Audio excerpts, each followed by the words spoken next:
I've said all week, and as I've said in another context before, I trust the Iran. He read the document twice the night before. He came to the Senate floor the next morning. And what Senator Kennedy said about Iran, starting with gas station sushi and ending with give peace a chance, is the most complete, honest, and unscripted Iran assessment you're going to hear from any elected official right now. Welcome to American Hearings. This one is worth every minute. Last night, Mr. President, I read the memorandum of understanding between the United States and Iran. I read it twice. And for what it's worth, here's my conclusion. I think we ought to give peace a chance. And that's all I'm saying today. You're entitled to your opinion, but all I'm saying today is I think we ought to give peace a chance. I've all week long, even before the memorandum came out, I've heard all the speculation about the agreement, the rank speculation. I've listened to people say, well, I don't like this and I don't like that, and this is in it and it shouldn't be, and this isn't in it and it should be, and if we do this, this is going to happen. And it's all rank speculation. The people offering these points of view, to which they're entitled, they're not clairvoyant. They're not any more clairvoyant than I am. Just like me, they have to wait for the future, like everybody else. Here's what I see in the document.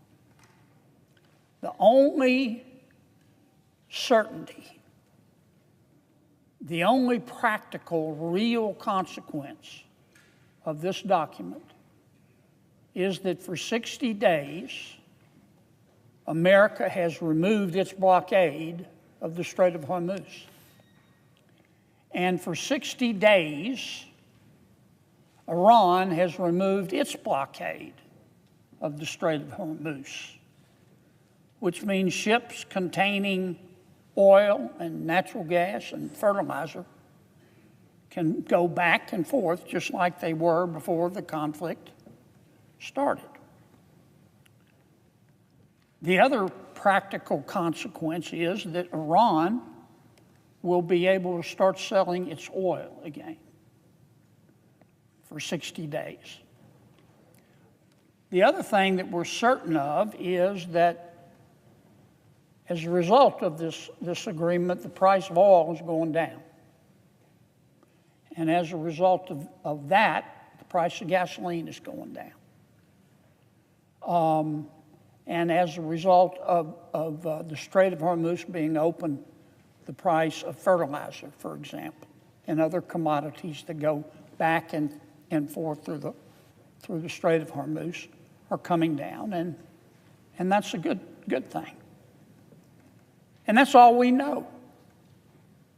That's the only practical consequence of this document. Now, in the document, Iran says that it is willing to negotiate for 60 days to get rid of its fissile material that it can use to make a nuclear weapon, including but not limited to its centrifuges that it uses to enrich the uranium. And in the document, Iran says we're willing to renounce our desire to have a nuclear weapon. And in the document, Iran says for 60 days, we're willing to negotiate some sort of inspection protocol so that the world can go in and make sure that Iran is telling the truth. They've got 60 days to do it. Not 160, not a year. They've got 60 days. And President Trump has said if they don't do it, I think his expression was, I'll start dropping bombs on their head again. That's the other thing that we know. Now, this might be a good time, Mr. President, to say that as I've said all week, and as I've said in another context before, I trust the Iranian government like I trust gas station sushi. The Iranian government, not the Iranian people, the Iranian government are a bunch of religious nuts. Their religion tells them that if you and I or anybody don't agree with all the tenets of their religion, that they want to kill you and hurt you the entire time you're dying. As far as I'm concerned, if your religion tells you in order to be devout you have to kill somebody, you probably ought to get another religion. My experience with the Iranian government, not the Iranian people, is that they lie like they breathe. They lie like fish swim. They learned to lie before they learned to talk. But you know what? They've got 60 days to prove otherwise. 60 days, not 160, not a year. They've got 60 days to prove otherwise. And if they don't prove it, the bombing is going to start again. I heard President Trump say it last night. Biggest Dallas, right there on television. They got 60 days. And if they don't do it, if they're jacking me around, I'm going to start bombing again. The other thing that I'm certain of today is that Iran is immeasurably weaker than it was a year ago, than it was before the United States and Israel bombed their nuclear facilities last June, and before the conflict that we've watched transpire over the last couple of months. Immeasurably weaker. There are whole swaths of Iran that look like the aftermath of a bar brawl. There are entire regions in Iran that look like something out of Mad Max 4. We have bombed the living bejesus out of them. We haven't destroyed all their missiles, but we've destroyed a bunch of them. We've destroyed their weapons production factories. We've destroyed their entire Navy. We've destroyed a lot of their drones. We have just given them a curb stomping. Hated to do it, but we did what we have to do. The private sector, Iran's got, I don't know how anybody's eating or living in Iran. They've got 70% inflation, huge unemployment. Iran today, and I regret this, but it had to be done. Iran today, its public and private sector, is held together with spit and duct tape. And all the president's done is say, okay, for 60 days, I'm going to give peace a chance and give you a chance to do what you say you're going to do, 60 days. That's it. I hope it works out. I've got my doubts. But the president's taking a big risk here. And he's been roundly criticized by my Democratic friends, which I don't really get. You know, since the conflict started, my Democratic colleagues have been offering bill after bill after bill to stop the conflict and to take the authority away from the executive branch to prosecute it. I don't know how many bills, a squillion. Bill after bill after bill. They haven't passed. But now that the president has done it, the Democrats are unhappy. The New York Times, I was reading the New York Times this morning. I mean, they're just bashing this agreement, which they've been asking for. Now, I don't mean any disrespect, but I discount what's in the New York Times because I know the folks running the New York Times. And the folks running the New York Times hate Republicans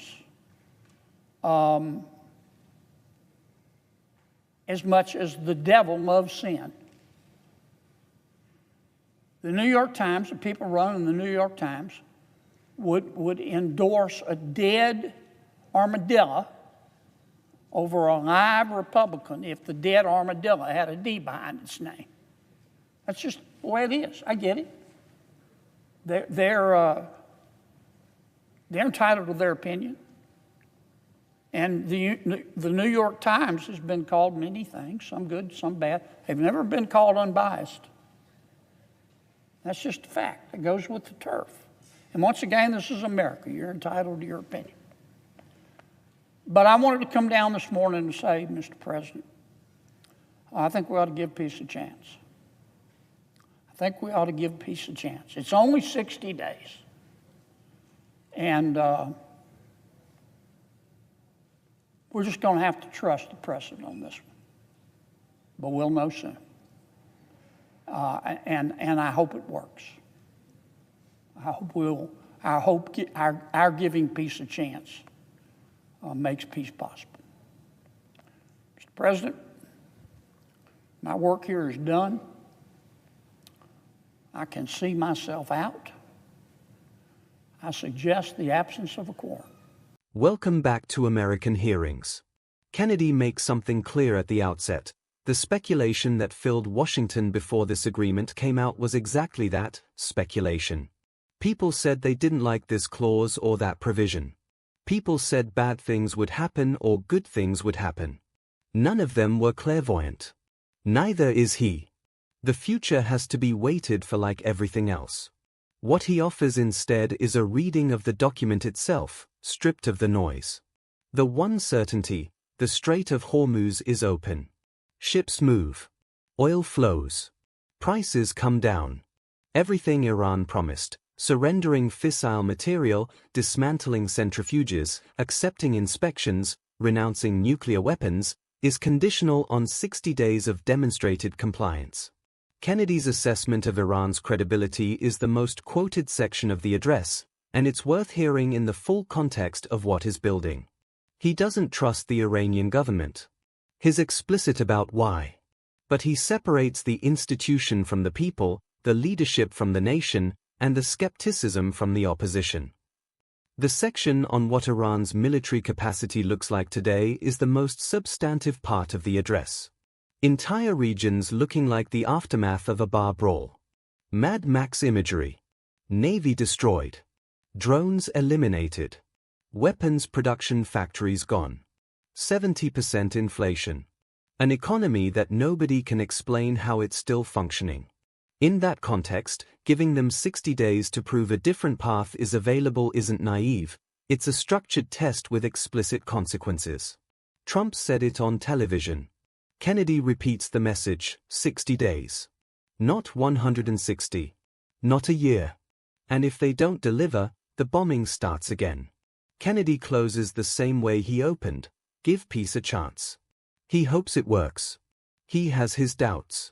But the president has made the bet, and the least Washington can do is give it 60 days to resolve. Subscribe to American Hearings.